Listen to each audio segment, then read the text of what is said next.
Restaurant ढाबे को लेकर मुख्यमंत्री योगी आदित्यनाथ ने बड़ा निर्देश दिया है और कहा है कि रेस्टोरेंट ढाबों की होगी जांच। मुख्यमंत्री ने यह भी कहा है दरअसल कि रेस्टोरेंट के मालिक मैनेजर का नाम पता लिखना होगा जरूरी, शेफ वेटर को मास्क और जो ग्लव्स लगाना होगा अनिवार्य, हर कर्मचारी का होगा पुलिस वेरिफिकेशन। तो देखिए ये बड़ी बातें मुख्यमंत्री की ओर से कही गई और वो भी तब कही गई है जब बीते कुछ दिनों से थूक में रोटी के साथ साथ जूस में यूरिन मिलाने की जो तमाम घटनाएं निकल के सामने आ रही है, जिसके बाद से जो हिंदू संगठन थे उनकी ओर से नाराजगी जाहिर की गई थी, आक्रोश जाहिर किया गया था। इसके बाद यूपी के मुख्यमंत्री की ओर से ये साफ साफ निर्देश कि रेस्टोरेंट के मालिक और मैनेजर का नाम लिखा होना चाहिए, पता लिखा होना चाहिए, जो वहां पे काम करने वाले शेफ है और वेटर हो उन सबको मास्क लगाना, ग्लव्स लगाना जरूरी है। ये तो जिस तरीके से यहाँ पर जो मानव अपशिष्ट का इस्तेमाल किया गया, यहाँ पे जिस तरीके से जानबूझकर थूक में रोटी मिलाई गई, इसके अलावा तमाम जो घटनाएं हमने देखी सुनी, इसके बाद यहाँ पे मुख्यमंत्री की ओर से ये निर्देश दिया गया और ये कहा गया कि हर कर्मचारी का वेरिफिकेशन होगा। रेस्टोरेंट और ढाबे वालों को ये मुख्यमंत्री की ओर से निर्देश दिया गया है।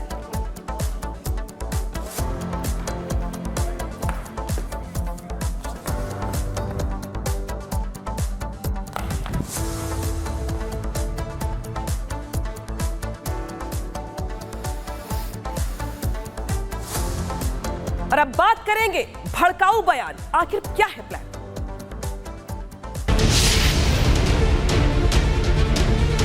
सारा हिंदुस्तान जमा होना चाहिए और सारा हिंदुस्तान इंशाअल्लाह जमा किया जाएगा।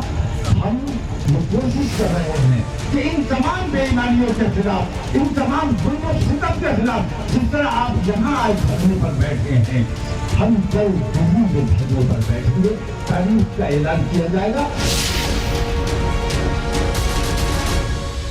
नमस्कार, स्वागत है आपका रिपब्लिक भारत पर। मैं हूं आपके साथ अनामिका सिंघकाली और आज बात करेंगे एक आंदोलन की आह्वान की, एक ऐसा आह्वान जिसके जरिए लोकतांत्रिक जो मूल्य होते हैं, जो आपके अधिकार, उसका इस्तेमाल करके सरकार को गिराने की प्लानिंग की जा रही है। जी हां, कुछ ऐसा ही हुआ है। दरअसल बरेली के मौलाना तौकीर रजा का कुछ प्लान ऐसा है और उनकी यही इच्छा है, क्योंकि जिस तरीके से उनकी ओर से जहरीला भड़काऊ बयान दिया गया मुसलमानों को लेकर के, उसमें साफ साफ ये पता चलता है कि दरअसल मौलाना तौकीर रजा ने यह तक कह दिया है देश के मुसलमानों को कि वो शाहीन बाग जैसा आंदोलन छेड़ने की अपील करे, आंदोलन करे। इसी के साथ साथ उनकी ओर से बहुत सारी बातें कही गई हैं। तो सवाल दरअसल ये कि आखिर ऐसे बयानों के जरिए मुसलमानों को सड़कों पर उतार करके आखिर करना क्या चाहते हैं तौकीर रजा, इसी पे करेंगे बड़ी बहस। कि पहले ये रिपोर्ट।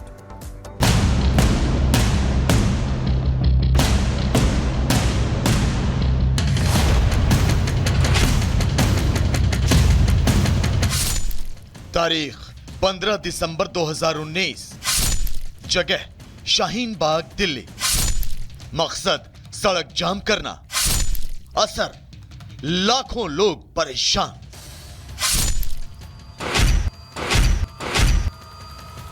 आंदोलन के नाम पर अराजकता की ये तस्वीरें दिल्ली के लोगों को आज भी याद हैं। करीब 3 महीने तक चला ये शाहीन बाग में धरना बिना किसी अंजाम तक पहुंचे ही खत्म हो गया। लेकिन इसकी वजह से दिल्ली के लाखों लोगों को मुसीबतें झेलनी पड़ी। तो सिस्टम को ठप करने वाली ऐसी ही एक मुहिम फिर से शुरू करने की कोशिश की जा रही है और ये कोशिश करने वाला कोई और नहीं बल्कि मुस्लिमों के तथाकथित रहनुमा मौलाना तौकीर रजा है। पैमाना छलक गया तो नताइज बहुत खराब हो सकते हैं और उसके लिए जिम्मेदार हम नहीं है, क्योंकि हम बर्दाश्त कर रहे हैं, हम पर समझाए जा रहे हैं, बहन बेटियों के साथ जुल्म हो रहा है, लिंचिंग की जा रही है, हम कभी कोई रिएक्शन नहीं देते। क्या हम जवाब नहीं दे सकते? मुस्लिम वोटों की सियासत करने वाले तौकीर रजा मोदी सरकार से नाराज है, इसीलिए सरकार बदलने की ख्वाहिश रखते हैं। लेकिन इनकी सियासी हैसियत इतनी नहीं है कि सरकार बदलने की इनकी चाहत लोकतांत्रिक तरीके से पूरी हो सके। इसीलिए अब ये जोर जबरदस्ती, दंगे, फसाद और बवाल के दम पर सत्ता परिवर्तन चाहते हैं। अपने इसी मिशन के लिए इन्होंने मुस्लिमों को सड़क पर उतारने की प्लानिंग की है। हम 20 करोड़ है या 30 करोड़ है इस बात पे नहीं जाता।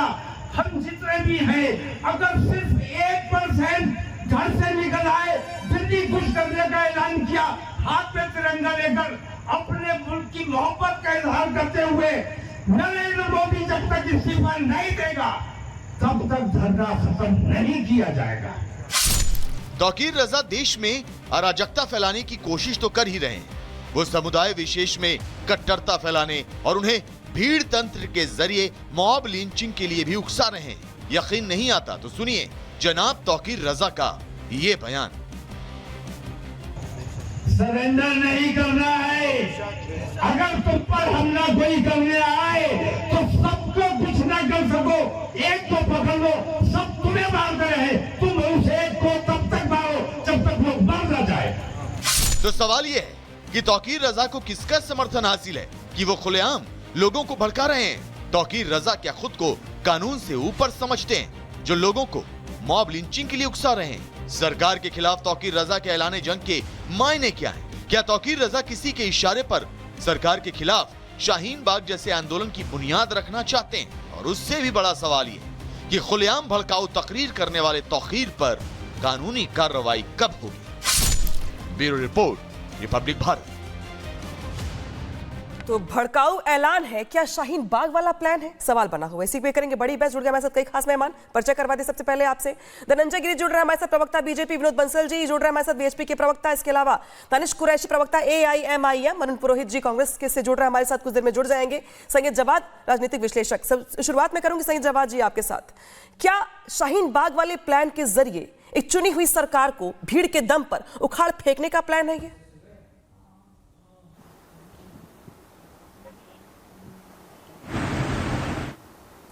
सवाल में कई जवाब भी हैं जी।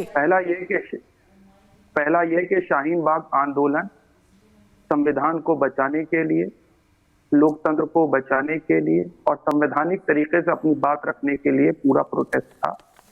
और कोविड में जिस तरीके से एक ऐतिहासिक फैसला लिया गया, क्योंकि मैं उस आंदोलन से जुड़ा भी रहा, और जिस तरीके से शांतिपूर्ण आंदोलन, महिलाओं का आंदोलन और अपने हक की आवाज रखने का आंदोलन था, ऐसी नजीर पूरे विश्व में देखने को नहीं मिलती।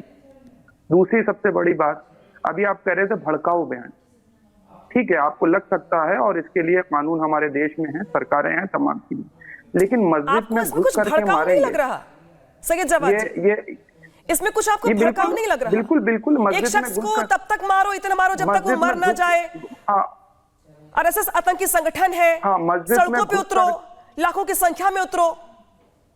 अच्छा एक उतर के क्या करो? क्या करने का प्लान उतर करके? एक का सवाल, अभी आप एक ही सवाल पे रहिए, आप सवाल पे जंप मत करिए। ठीक है। मस्जिद में घुस करके मारेंगे, ठीक है। नीतीश राणे बयान देते हैं, भारतीय जनता पार्टी के विधायक हैं, आज तक खंडन नहीं आया और अभी भी उनको संरक्षण मिला। वो पुलिस वालों को, पुलिस प्रशासन को धमकी देते हैं। आज तक भड़काऊ बयान आपने कभी डिबेट करके ही नहीं कहा कि हाँ ये भड़काऊ बयान, इनके ऊपर कार्रवाई होना चाहिए। कितनी कार्रवाई? सर, कानून सबके लिए बराबर है, करने वाले लोग भी मौजूद हैं। और तीसरी सबसे बड़ी बात, तीसरी सबसे बड़ी, अगर कोई असंवैधानिक काम कर रहा है, चाहे तौकीर रजा करे, चाहे वो महाराष्ट्र के अंदर बैठा हुआ कोई साधु संत का चोला ओढ़ के कर रखा है, जिसने हमारे नबी की शान में गुस्ताखी करे, कोई भी करे, जो भी संविधान के विरुद्ध जाके काम करेगा, जो कानून के को अपने हाथ में लेकर के करना चाहेगा या भड़काना चाहेगा, कार्रवाई होनी चाहिए। कोई लाग लपेट नहीं, चाहे कोई मौलाना करे, चाहे कोई साधु संत करे। संविधान से ऊपर कोई नहीं हो सकता, ना मैं हो सकता हूं, ना आप हो सकते, ना भारतीय जनता पार्टी, ना सरकार, ना कोई। अगर कानून के ऊपर कोई नहीं है और कानून के तहत अगर जो कोई भी प्रदर्शन करेगा उसको परमिशन मिलती है, और अगर कोई कानून तोड़ने का प्रयास करेगा तो कार्रवाई होगी और इसके बाद विक्टिम का खेला जाएगा। तो हर कोई खेलता है, उसके पास उसकी आजादी है। मैं जा रही हूँ विनोद बंसल जी, आपके पास आ रही हूँ मैं। ये शाहीन बाग वाला प्लान फिर से रेडी करने के पीछे का प्लान क्या समझ में आ रहा है आपको? अरे भाई, वो कह रहे कि संविधान है देश में, ठीक है, कानून है देश में, अच्छी बात है, संविधान है, कानून है, तो अगर आपकी कुछ मांगे हैं, कुछ बातें हैं, कुछ कहना चाहते हैं आप, तो उसके तरीके हैं। चुनाव में जाइए, चुनाव लड़िए, हाई कोर्ट है, सुप्रीम कोर्ट है, पुलिस है, प्रशासन है, लेकिन आंदोलन करने को लेकर किस तरीके से आह्वान करना क्या देश का माहौल खराब करने जैसा नहीं है? मौलाना और कानून को भड़काना, हिंदुओं के विरुद्ध जो है विश्व भ्रमण करके मुस्लिम लड़कों को ये प्रेरित कर रहे हैं कि